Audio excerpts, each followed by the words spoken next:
विद्यार्थी मित्रांनो, आज आपण वर्ग 6वी इतिहास मधील पाठ क्रमांक 8 मौर्य साम्राज्यानंतरची राज्ये याचा स्वाध्याय पाहणार आहोत. त्यातला पहिला प्रश्न आपण पाहू. सांगा पाहू. नंबर 1, भारतात सोन्याची नाणी पाडण्याची सुरुवात करणारे राजे. कुशाण राजे. नंबर 2, कनिष्काने काश्मीरमध्ये वसवलेले शहर. कनिष्कपूर. नंबर 3, वीणा वादनात प्रवीण असलेला राजा समुद्रगुप्त. नंबर 4, कामरूप म्हणजेच आजचे आसाम. त्यानंतर दुसरा प्रश्न आहे आपल्यासाठी. पाठातील नकाशाचे निरीक्षण करून गुप्तांच्या साम्राज्यातील आधुनिक शहरांच्या नावांची यादी करा. त्यामध्ये दिल्ली, त्याला इंद्रप्रस्थ म्हटलं जायचं, कनौज, प्रयाग, काशी, वैशाली, पाटलीपुत्र, चंपा, बोधगया, सांची, ताम्रलिप्ती, उज्जैनी, कच्छ, वलभी, भडोच हे शहर आहेत. त्यानंतर प्रश्न क्रमांक 3, चर्चा करा व लिहा. त्यामध्ये नंबर 1, सम्राट कनिष्क मध्य आशियातून भारतात येऊन कुशाण टोळ्यांनी भारतात राज्य स्थापन केले. राजा कनिष्क हा त्यापैकी एक. कनिष्काने भारताच्या पश्चिमेला काबूलपासून पूर्वेला वाराणसीपर्यंत साम्राज्याचा विस्तार केला होता. कनिष्काने काश्मीरमध्ये कनिष्कपूर हे शहर वसवले होते. त्याच्याच काळात बौद्ध धर्माची 4थी परिषद काश्मीरमध्ये भरवण्यात आली होती. कनिष्काने सोन्याची आणि तांब्याची नाणी पाडली होती. नंबर 2, मेहरौली येथील लोहस्तंभ. दुसऱ्या चंद्रगुप्ताने दिल्लीजवळील मेहरौली इथे एक लोहस्तंभ उभा केला आहे. तो सुमारे 1500 वर्षापासून अधिकही जुना आहे. आजही तो गंजलेला नाही. यावरून प्राचीन भारतात तंत्रज्ञान किती प्रगत होते हे सिद्ध होते. या लोहस्तंभावर एक लेख कोरलेला आहे. त्यावर चंद्र नावाच्या राजाचा उल्लेख आहे. त्यावरून तो लोहस्तंभ दुसऱ्या चंद्रगुप्ताच्या काळातील आहे असे मानले जाते. त्यानंतर प्रश्न क्रमांक 4, पाठातील विविध ग्रंथ आणि ग्रंथकार यांच्या नावांची यादी करा. तर आता प्रत्येक राजाच्या काळात वेगवेगळे ग्रंथकार होऊन गेलेले आहेत. कनिष्काच्या काळात अश्वघोष या कवीने बुद्धचरित्र आणि वज्रसूची हे ग्रंथ लिहिले. हर्षवर्धनाच्या दरबारातील राजकवी बाणभट्ट याने हर्षचरित हा हर्षवर्धनाच्या जीवनावर आधारित ग्रंथ लिहिला.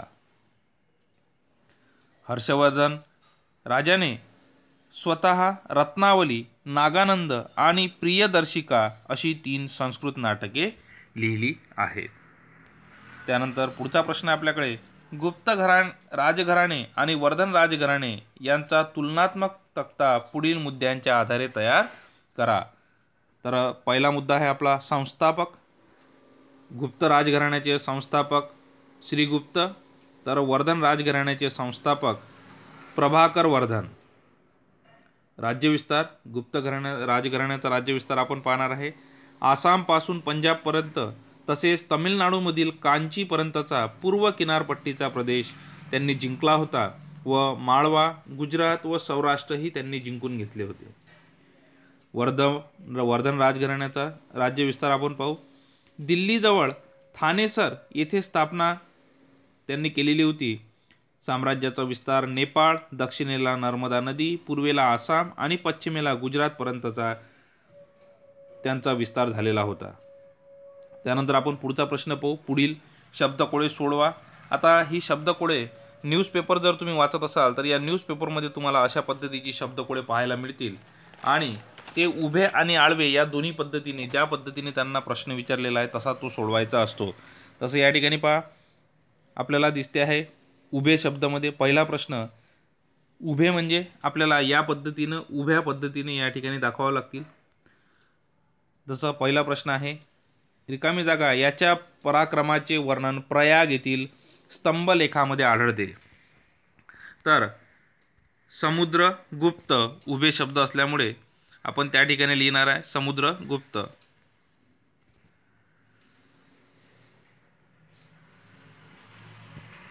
या ठिकाणी पहा, या ठिकाणी आपल्याला लिहायचं आहे समुद्रगुप्त, हे उभे शब्द असे लिहायचे आहेत. त्यानंतर मेहरौली लोहस्तंभावर नावाच्या राजाचा उल्लेख आढळतो.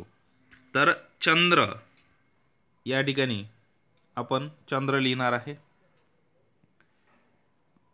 5 उभ्या शब्दामध्ये पुष्यवर्मन याने रिकामी जागाचे राज्य स्थापन केले. आता नंबर 5 आपल्याला पाहायचे आणि पुष्यवर्मन, तर याने काय, कामरूप, उभ्या शब्दामध्ये काय लिहू आपण, कामरूप. नंबर 7 रिकामी जागा, याच्या दरबारात बाणभट्ट हा राजकवी होता. तर कोणाच्या, हर्षवर्धन राजाच्या दरबारात. इंडो ग्रीक राजांमधील प्रसिद्ध राजा कोणता होता, उभ्या शब्दामध्ये आपल्याला लिहायचा आहे मिनॅंडर, त्यालाच काय म्हटलं जायचं, मिलिंद म्हटलं जायचं, परंतु या ठिकाणी 4 बॉक्स आहेत म्हणून आपण काय लिहिणार आहे, मिनॅंडर लिहिणार आहे. त्यानंतर आता आपण पाहू आळवे शब्द. आळव्या शब्दांमध्ये नंबर 1, याने गुप्तांचे साम्राज्य वायव्येकडे वाढवले. दुसरा चंद्रगुप्त याने आपले साम्राज्य वायव्येकडे वाढवले. नंबर 4, हर्षवर्धनाचे एक संस्कृत नाटक प्रियदर्शिका. आता त्याने 3 नाटक लिहिलेली होती, रत्नावली, नागानंद आणि प्रियदर्शिका, परंतु या ठिकाणी हा 5 कॉलमचा बॉक्स असल्यामुळे 5 बॉक्स आपल्याला असल्यामुळे आपण या ठिकाणी कोणतं नाटक लिहिणार आहे, प्रियदर्शिका. नंबर 6, गुप्त राजघराण्याचा संस्थापक श्रीगुप्त. नंबर 9, हिचा विवाह वाकाटक घराण्यातील दुसरा रुद्रसेन याच्याशी झाला. कोण, प्रभावती, प्रभावतीचा विवाह. 10, दुसऱ्या चंद्रगुप्ताच्या काळात भारतात आलेला बौद्ध भिक्खू कोण, फाहियान. कनिष्कच्या दरबारातील प्रसिद्ध वैद्य, तर चरक. अशा पद्धतीने आपण या ठिकाणी स्वाध्याय पूर्ण करू शकतो. काही अतिरिक्त प्रश्न आहेत, ते अतिरिक्त प्रश्न आपण पाहू, जेणेकरून तुम्हाला गुगल फॉर्ममध्ये जर ओपन बुक टेस्ट वगैरे आली तर त्यामध्ये तुम्ही त्या प्रश्नांची उत्तरे लिहू शकतो. नाण्यांबाबत कोणती प्रथा कुशाण राजांनी सुरू केली होती? धातूच्या नाण्यांवर गौतम बुद्ध आणि विविध भारतातील देवता यांच्या प्रतिमा वापरण्याची प्रथा कुशाण राजांनी सुरू केली होती. हर्षवर्धन याने कोणती नाटके लिहिली? हर्षवर्धन याने रत्नावली, नागानंद आणि प्रियदर्शिका ही 3 संस्कृत नाटके लिहिली. कामरूप राजाचा विस्तार कोठपर्यंत झाला होता? कामरूप राजाचा विस्तार ब्रह्मपुत्र नदीचे खोरे, भूतान, बंगाल आणि बिहारचा काही भाग या प्रदेशांमध्ये झालेला होता. प्रागज्योतिषपूर म्हणजे आजचे आसाम शहरातील कोणते शहर आहे? तर ते आहे गुवाहाटी शहर. किरात लोकांचा प्रदेश कोणता? तो आहे आसाम. आता युआन शांग हा कुठून आलेला होता? तर तो चीनमधून आलेला होता. कोणत्या राजाच्या काळात युआन शांग हा चीनी प्रवासी कामरूप राज्यात आला होता? तर भास्कर वर्मन या राजाच्या काळात युआन शांग हा चीनी प्रवासी कामरूप राज्यात आला होता.